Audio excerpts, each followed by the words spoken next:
Stephen, congratulations. Was that your best day in the job? I'd really thought about that, but you know, it was the players are terrific. You know, I suppose the situation was that we went into this game after having, you know, real setbacks this week, having lost the game. So, and we ended up conceding, you know, not really conceding any chances in the previous two games, but today we did concede a couple of chances and Scotland didn't take them. And we took ours, we capitalised on ours. And I think that was important. And once we got the first goal, the crowd really got behind us. And they really inspired the players, and the players fed off the energy of that and scored two and could have had more, but scored another two. But you know, any sort of victory over Scotland was a big win, because they've been, you know, a terrific team over the last couple of years since Steve Clarke was appointed. So we're just pleased to get the win. As first starts go, it was quite a performance from Michael Obafemi. What did you make of it? Yeah, no, two significant moments, of course. You know, he worked very hard for the team, but obviously his assist, his pass for Troy Parrott's header, it was great, just great combination between the two players.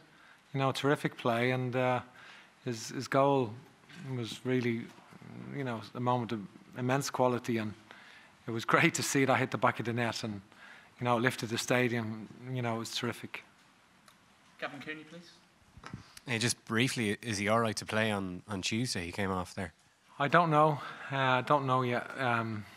You know, a little tweak of a groin, so I'm not quite sure. Yeah, and then just on the midfield, he seemed to tweak it a little bit. Looked like a 3 rather than a 2. If I'm reading that right, can you tell us a little bit about why you made that change and the impact it had? It was obviously successful. Yeah, it was just a tactical decision, really, and you know, just a change that we made, and obviously with Michael coming in and Troy, and we just felt it was right for this match, you know, and obviously we didn't score in the last two games, so we needed to carry an absolute attacking threat. We needed to score regardless of how the game went. We needed to, you know, so I think I didn't mean that regardless of how the game went, but we needed to make sure we carried a real attacking threat all the time, and it wasn't perfect. You know, it wasn't perfect. We're still at work in progress on that, like, because,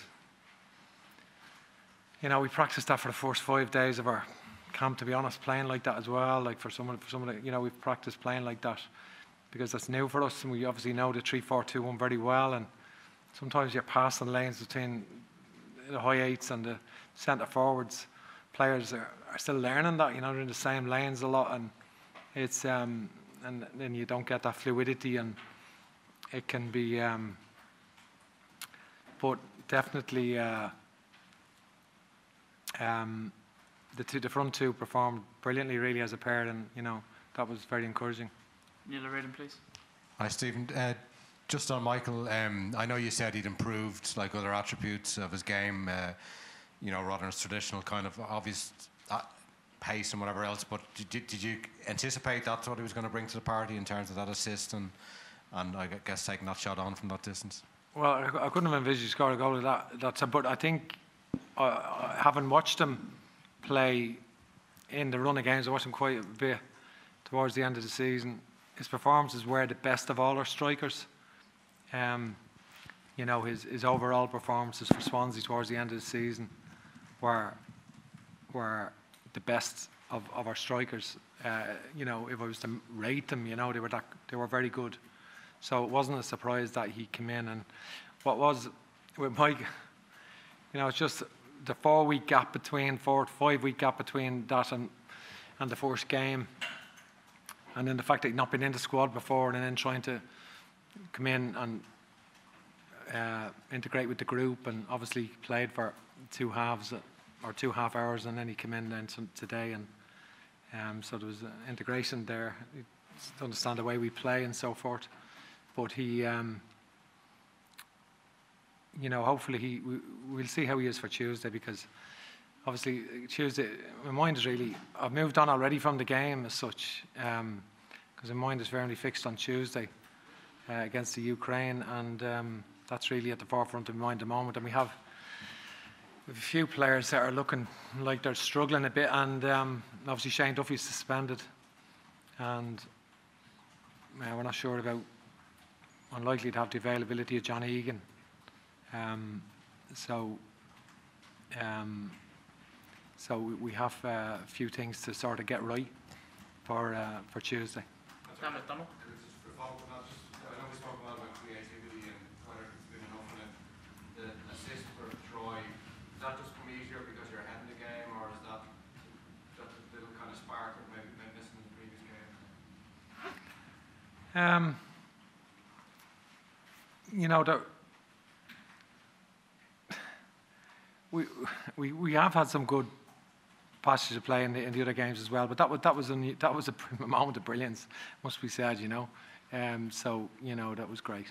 Dan McDonald, please. Stephen, there was a strong response to the last two defeats, and for example, I think John Giles said this is the weakest group of Ireland players in recent memory. Does today back up your belief in the quality of the players that you have? I think we're an emerging team. You know, I think that, you know, you can see the potential that exists. Adam Ida wasn't there today. Andrew Omabamidele, they've had, you know, they have it. They're outstanding prospects. Matt Doherty, Seamus Coleman, obviously experienced players, were not there. But I think we're an emerging team, and I think we're going to improve and get better. And obviously victories like that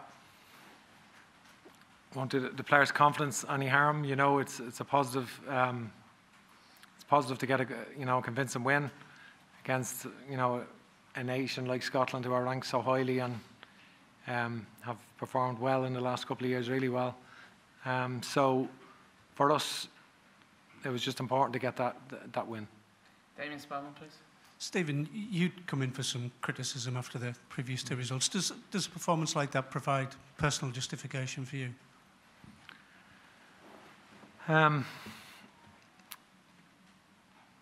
You know, I don't. I'm not even viewing it like that, really. You know, I know what I'm doing. Very clear on what I'm doing. There's been, you know, so I think this is, you know, it's been a really radical shift in the number of players that we brought through, and it's very exciting, and clearly the public really identify with it, and it's really, really exciting. And the style of play is the public are identifying with. We obviously lost a couple of games. We had setbacks this week, which we're disappointed with, and we're not happy about ourselves for that. You know, for the defeat in Armenia, particularly, you know, which was a setback. But that was one that we didn't want.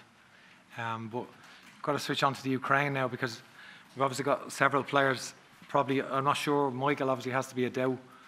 Shane Duffy, Johnny Egan, and obviously Josh Cullen's just played 3. So I've got, you know, we've a lot to consider for the Ukraine game, and obviously they've got a lot of quality, so they were able to rotate and so forth. So we have to dust ourselves down and get ready for the Ukraine.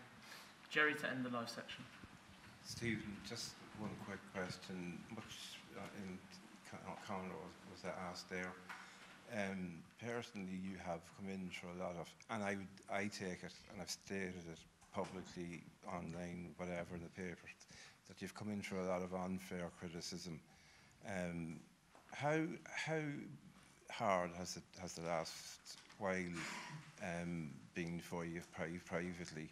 And, you know, basically, you must feel a sense that you have answered your critics today, because I walked into the Aviva this evening and there were people saying that today was your last home game as manager. Well, you know, I'm delighted you won. You know, I'm not here to sort of make any statements of justification or anything like that. I'm just here to to get ready for Tuesday now, and certainly get ready for the Ukraine on Tuesday. I think, listen, the Irish support really believe in this team. I feel they see that the potential that exists. They know we're not perfect. They know we have a lot of imperfections. We said to the players that if they won tonight, it was I asked the players what was the most significant victory that they had in the Aviva Stadium in a qualifier or in a competitive game, and obviously probably of a team ranked above ourselves, and it was probably 2015 against Bosnia was obviously the last big result. So it is the biggest result. We said to the players, like, we can enjoy that if they win for their families, because it's a significant victory it's the most significant home victory in 7 years. So I think, but in isolation, we have to get ready for Ukraine. I wouldn't be, we're only saying that because since Steve Clarke's gone into Scotland, he's done a magnificent job, and he's been obviously very, very good for a Scottish manager, and brought him to the Euros and brought him to the World Cup playoffs. So he's been very good, Steve Clarke, and so from our point of view, we have to get ready for a real tough battle in Poland on Tuesday, and we've got to dust ourselves down and make the necessary changes that we need to make, and try and some players, for example, that we weren't in the squad, like Scott Hogan wasn't in the squad for the first couple. He played significant. Darragh Lenihan's not been in the squad. He could come in, potential starter, for example, on Tuesday. So it's that's the nature of international football. There's margins between the players sometimes. They're all good players, and that's the way it goes,